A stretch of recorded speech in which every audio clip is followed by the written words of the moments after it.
Today's video will be a collection of clips from my recent community podcasts, where my members either submit me questions on the message boards or ask me questions live. I was thinking of how I could use these because I have over 40 full podcasts available inside the community. And I just had the epiphany that I could overlay some of my favorite clips on top of some workout footage. So that's what you'll be seeing in today's video. So if you like this format, let me know in the comments below and I can definitely do more of them. I'll be experimenting with lots of different styles of long form content in the next coming months, so let me know what you like and that can help kind of guide what I'll be doing moving forward. And if you'd like to be a part of these podcasts yourself and ask me whatever question is on your mind, we have them every single Sunday inside my community, which is available alongside my program, coaching from me, and essentially the entire blueprint you need to make progress like me in the gym. I'll provide the link to One Play Club in the description below. Okay, let's begin with the questions. Have you ever taken a big risk or made a major life decision purely on intuition? How did it turn out? Dude, literally my entire life has been built on intuition. Not the best. Probably not the best thinking back to it, you know? But yeah, the decision to like work out and take it so seriously, the decision to eventually make content, the decision to not listen to my parents and follow the trajectory they laid out to me. It was like intuition, but it was like it wasn't blind intuition. It was like I clearly see people experiencing success on social media. I clearly see people like making it work with their success in the gym. So I can hypothesize that I can potentially experience similar success if I manage to execute well. And I've continued to kind of follow that. But yeah, I guess like I like to think I have a pretty good sense of intuition after all this time because I feel like I've also like honed it over the years. There are times I listened to it and it was like, okay, that was like dead wrong. I'm just not going to listen to it in that sense today. And I think intuition can really lead us astray when it comes to like say paranoia, like jealousy or something in a relationship. Sometimes it's like overblown. Sometimes, you know, it's right on. You should probably be a little concerned about like that relationship dynamic. But a lot of times it's just like false alarms, and that's something that you don't always want to pay attention to. But yeah, even with regards to what I'm executing on today, the decision to do all these competitions at the end of the year, it was just like there's this like feeling that was like yes, that says yes, and that's why I do it. And there's certain things, I mean, there's a lot of opportunities that come my way and I have a certain like feeling towards it. And if I have that like right feeling, I'm like, okay, I'll do it. I don't know what exactly is causing my excitement towards this decision, but I'm going to follow it, see it through. That may lead me astray, like we don't know. But yeah, following that intuition has taken me on this entire journey, right? But I also think our intuition is something that is formed with our life experience. Like some people might have a better intuition simply because they've honed it a little bit more, whereas others might be a little less maybe in tune with it, or they might not even listen to it as much. They might be more prone to recommendations that people make to them rather than listening to what their heart tells them to do. And yeah, that might lead to a different dynamic with your intuition over the course of however many years. Whereas pretty well from the get-go, like I would pretty consistently follow my intuition, and that usually led me in the direction of like a passion, which this passion would open up a bunch of doors in terms of like teaching me what I was capable of. A lot of opportunities because I was passionate about it. I would get really good at it. And that, yeah, facilitated a lot of friendships, connections, adventures. And yeah, even if I was just kind of moseying through life on recommendations of others and I didn't have that same passion, I don't think life would have kind of unfolded in this way. So I do think it's yeah, important to hone your intuition and learn how to yeah, let it guide you because we're all going to have like a different sense, and if we can I don't know, optimize it, we're probably going to end up in a fairly good spot in life, I'd say. This one's actually really good. So if you woke up tomorrow as an absolute beginner with no physique, no followers, and no recognition, how would you approach rebuilding your entire career from scratch? Yeah, this would help. This would help you, Vish. Not with the like no muscle thing, but you know. Wait, hold on, hold on. What was the question? Hold on, I'm listening. What was the question? Repeat that. Repeat the question. Hold on, I'm listening. Yeah. If you if you woke up tomorrow as an absolute beginner with no physique, no followers, and no recognition, how would you approach rebuilding your entire career from scratch?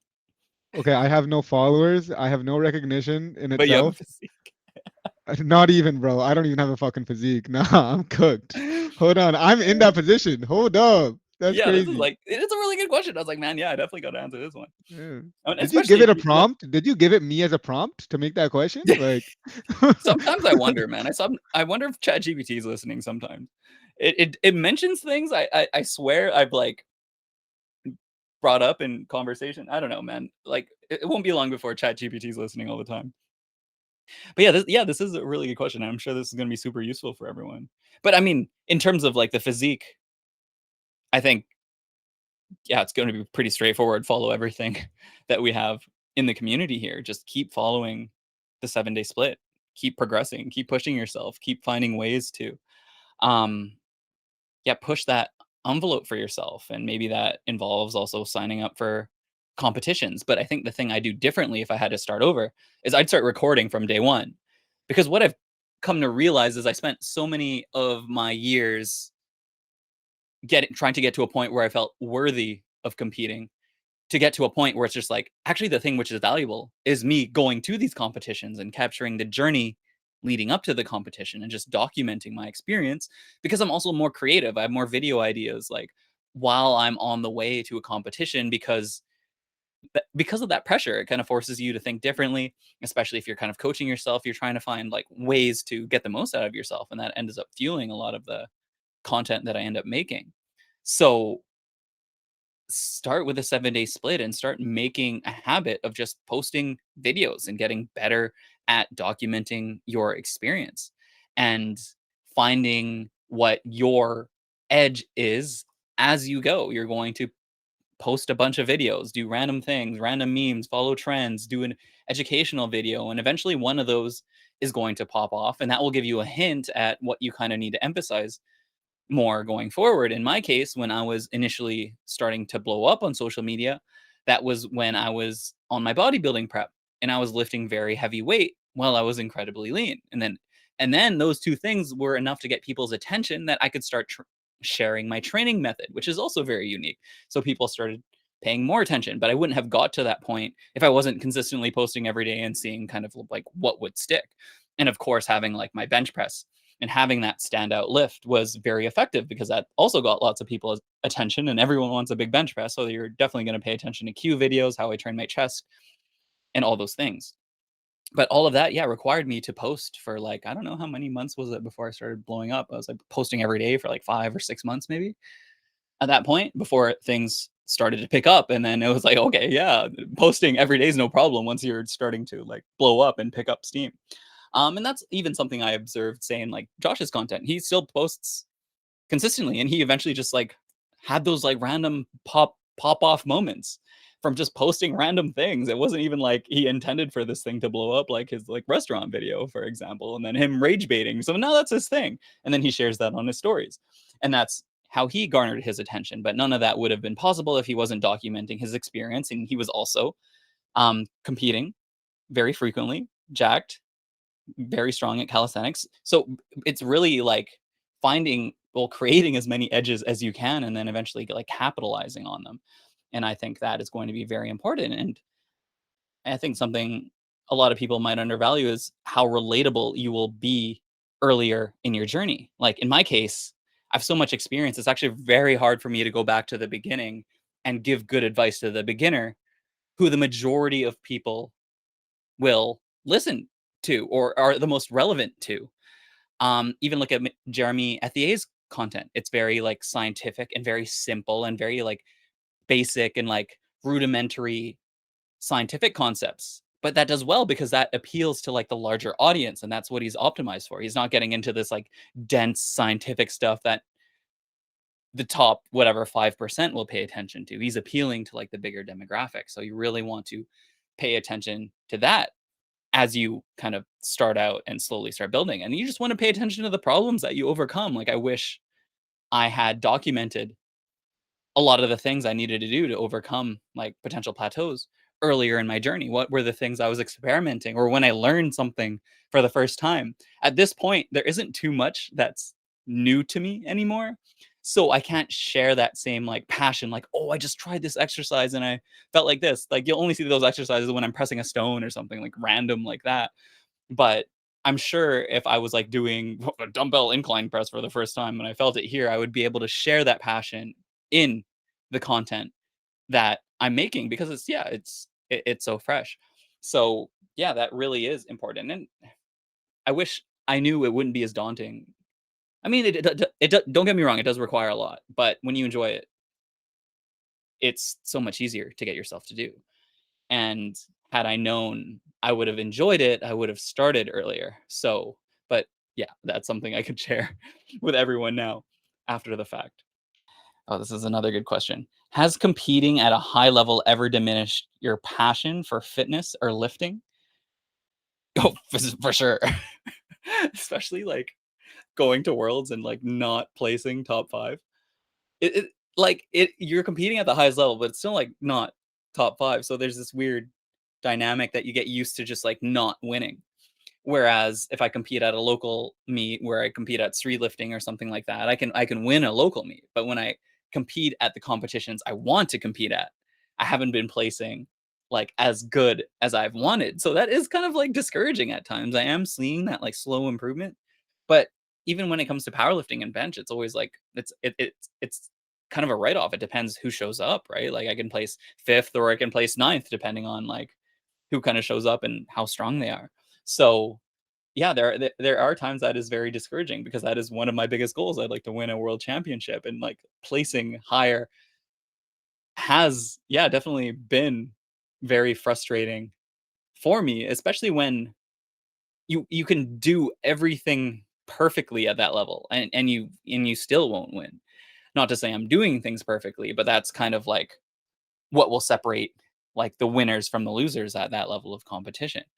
But the reframe that has made that so much more sustainable for me is yeah, just simply chipping away at it. I'm just trying to get a little bit better. I'm just trying to improve, and I do want to do this for like the next 10 years. So like why not? And in order to get the most out of these next 10 years, I need to enjoy my training. I need to do things that I continually look forward to doing.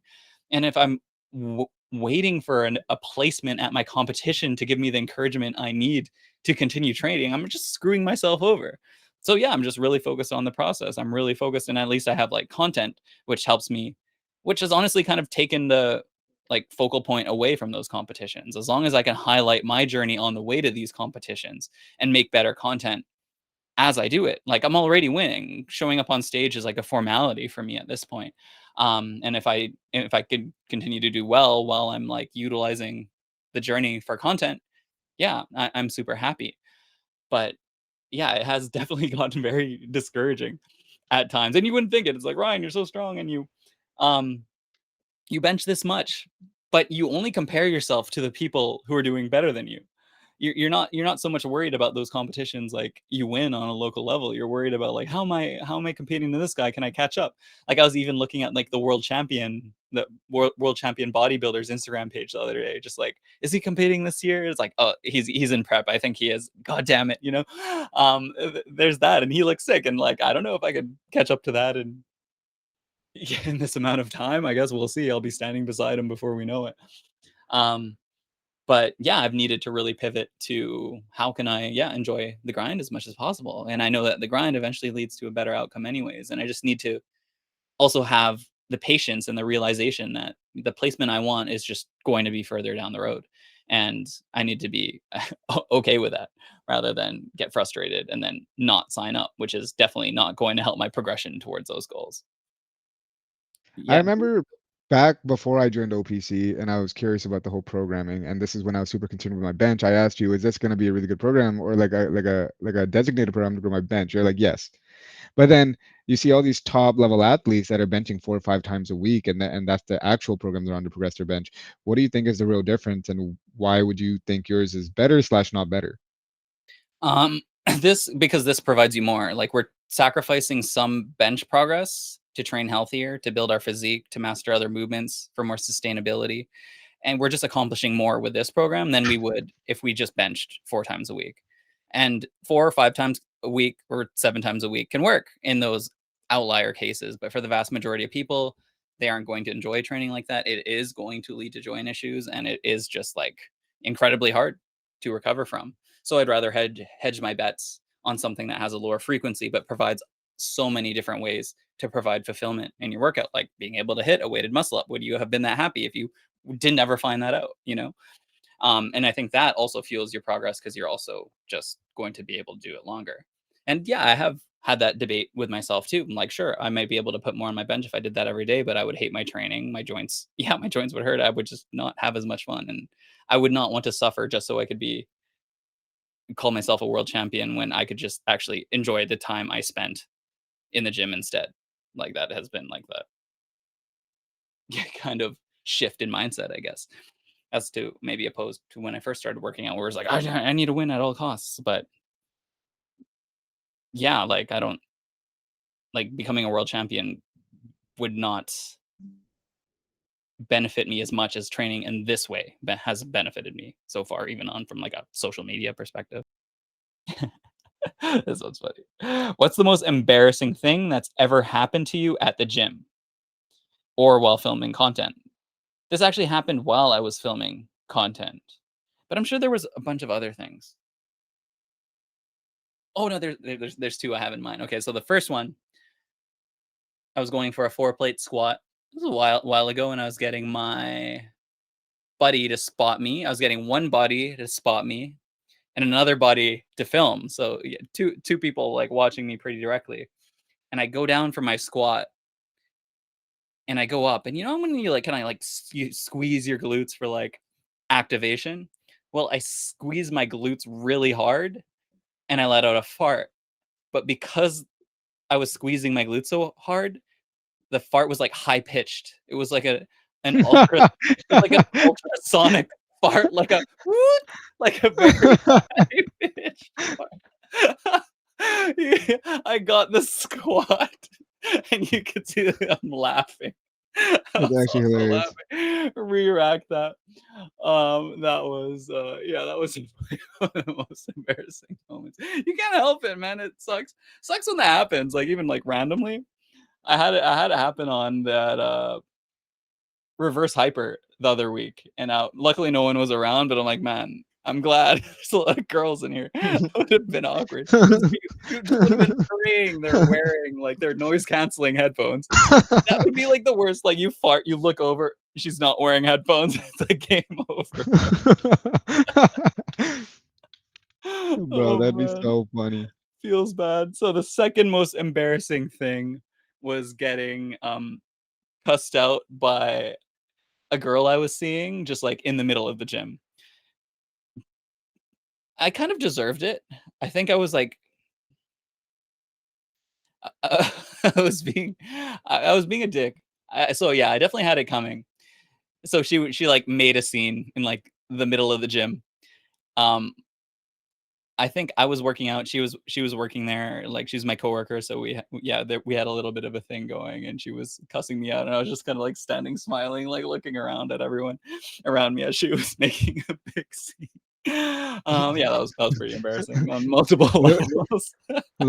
looking around, people, ain't this bitch crazy? Like, That that's do we need insane. to do this here? Can we like can we go in the back or something? But yeah, that was another embarrassing moment. All right. Let's go on to answering the next question. It's Ashwath's question next. This is a good one. What is Mojo when it comes to lifting? What is more important? Positive momentum and progress, or mind over matter perseverance and doing the right thing even when you don't want to? Are those two separate questions? Like, what is Mojo? Um, I guess I do kind of like tie in, but I even think positive momentum and mind over matter kind of go hand in hand. I don't really see them as separate things. I think in order to build momentum, you need to utilize mind over matter perseverance to maintain momentum. And personally, when I have the most mojo, or when I'm in this state, it is definitely when I'm doing everything that needs to be done. not only from like a workout perspective, but even like around the clock too. Like sticking to the diet, weight loss trajectory is good if I'm on prep or I'm maintaining my weight and I'm making content. The content is like I'm passionate about it and it's like good content. I'm not just like forcing it. When I stack all these things, that's when I feel the most mojo and the most momentum. And yeah, a lot of that does require mind over matter perseverance because our body doesn't want to give up these things willingly. I mean, even on the topic of depletion, right? Like our body is trying to fool us to conserve energy rather than utilize it.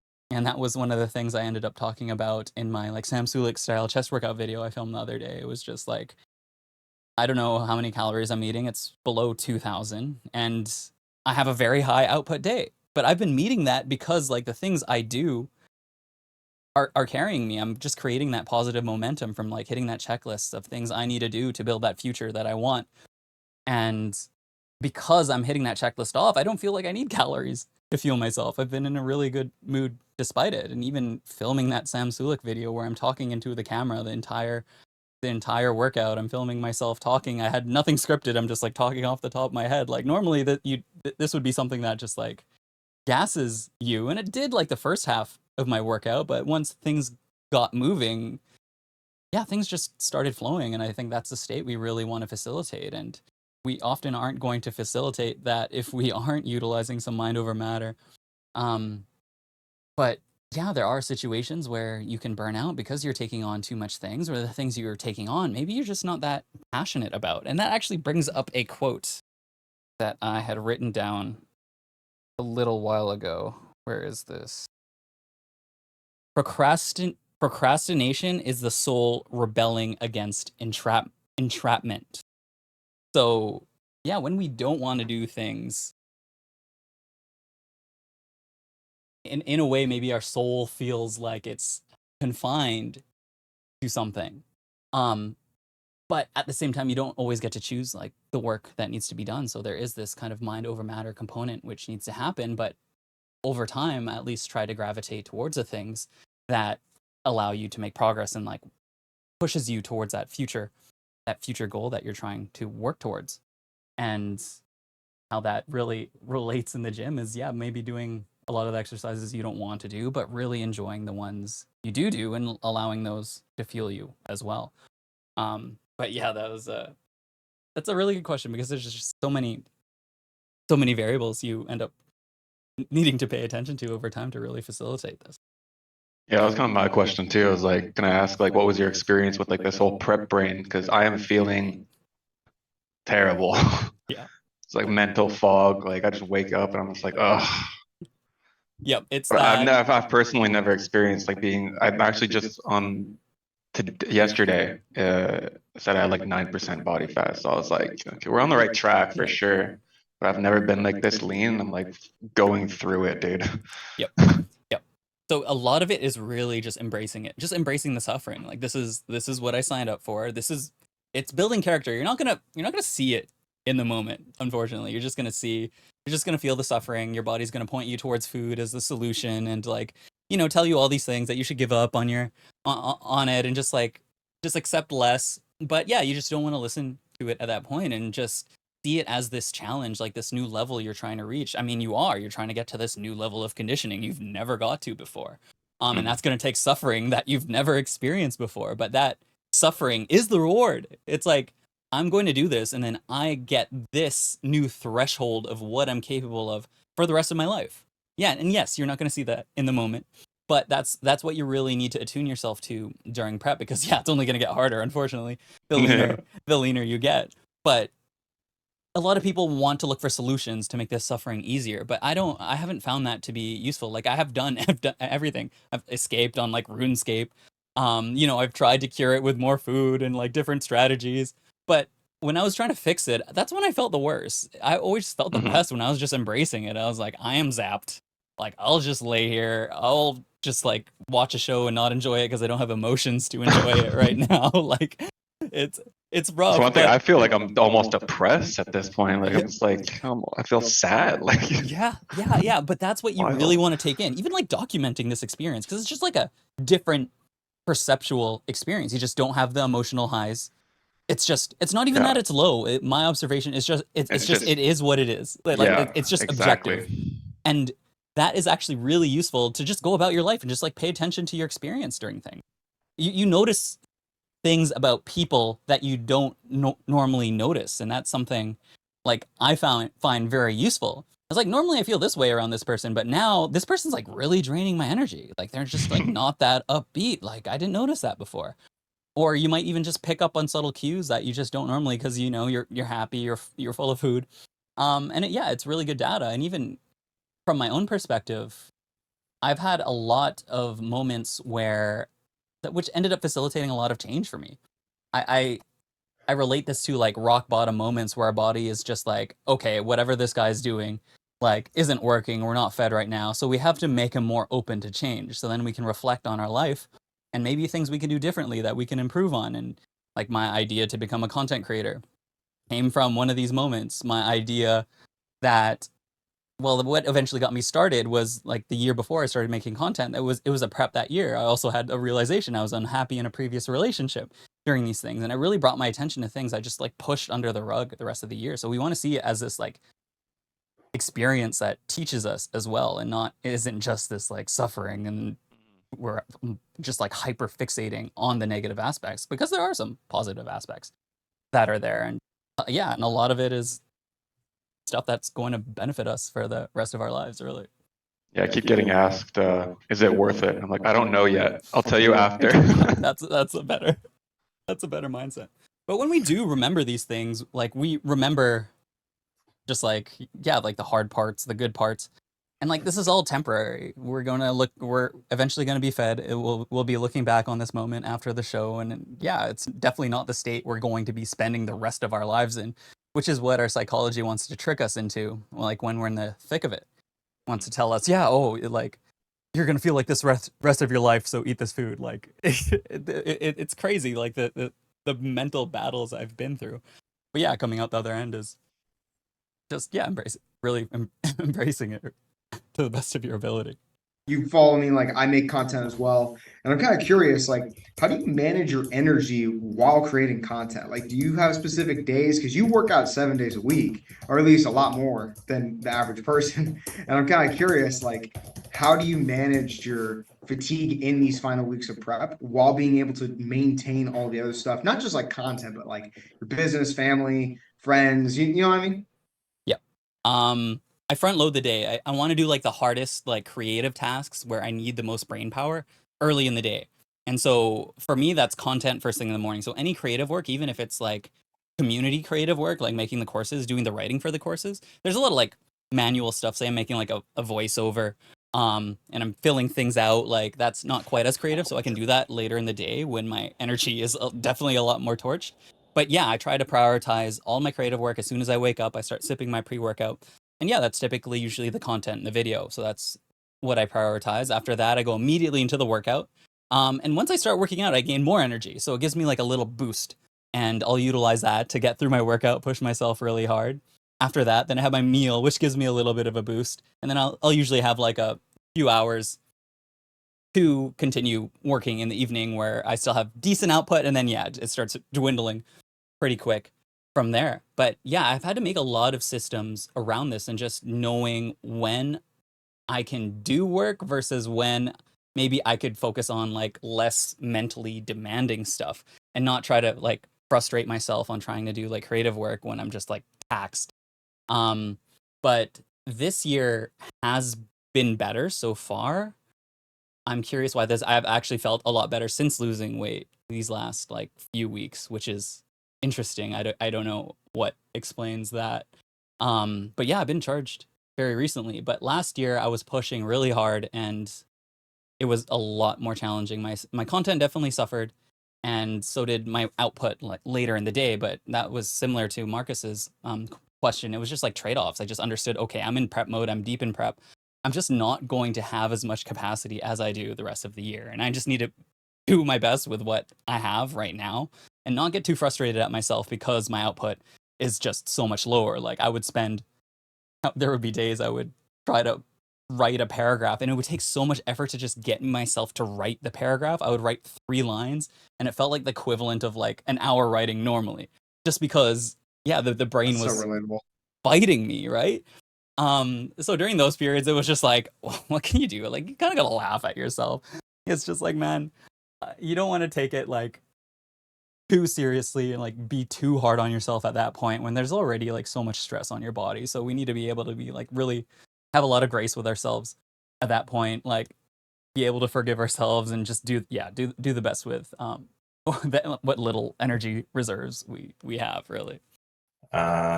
You can have a cheat day, and then you will also burn more the next week. That's a theory. I'm not sure how's your experience in that. Yeah, it does happen, but it also doesn't always happen. Like, some people will have that experience where they implement the cheat and they continue losing weight. Things are great. Some people will implement the cheat, it'll actually like bring them back up, and then they'll have to respond. So yeah, I would like take more of an experimental approach, like incorporate it, see how does this move the body weight? Is this the direction I'm moving in? Is my psychological experience better or worse as a result? And then make decisions from there, kind of like based off that. Yeah, when it comes to metabolism, I don't think like we're as much in control of it as like we may think. Like, there are these theories, but I don't know, I don't find them super useful to think that by increasing carbohydrates just for a day, our metabolism is going to go up. And I just don't see that. I like looking at things over the course of a week, and if we're truly in a deficit, we will continue to lose weight. And yes, our metabolism is going to slow down, like the leaner we get. So we got to keep dropping that deficit even lower if we want to get to those leaner percentages. But yeah, I've observed being able to manipulate it as freely as I'd like, even though I've tried a lot of those things in the past. And yeah, the conclusion I've come to is if body weight does slow down, yeah, it's usually just because I need to increase that deficit a little bit more, or like calories are sneaking in some way. I'm just like taking bigger bites, sneaking bigger portions in and not tracking, or like, just things kind of flying below my awareness. But there is, as you mentioned, like there is utility to like psychological foods as well, especially deeper into prep. But they're also, we tend to jump to this conclusion like these foods are going to make us feel better, and often they don't. Like, we fantasize all the ways this food is going to fulfill us and like give us this energy and for the final push that we need, and then we eat it and it was like, oh, that was kind of disappointing, and now I might be a little higher in calories and now I have to work harder tomorrow.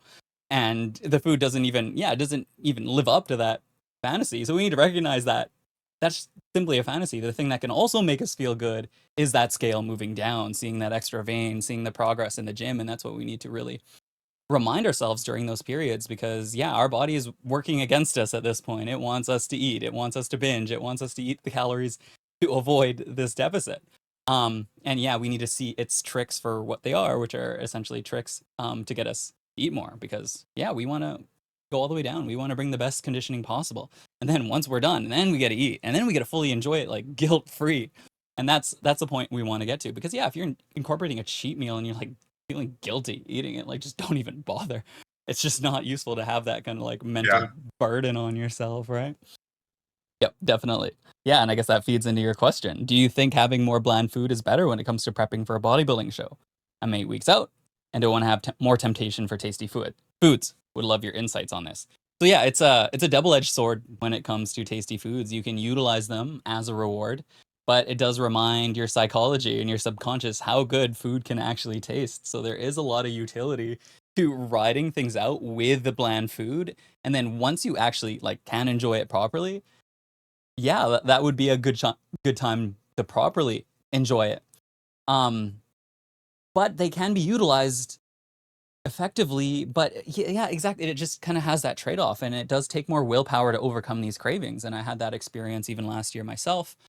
I had, not last year, it was the year before. Yeah, it was the year before, where I had like an extra bodybuilding show.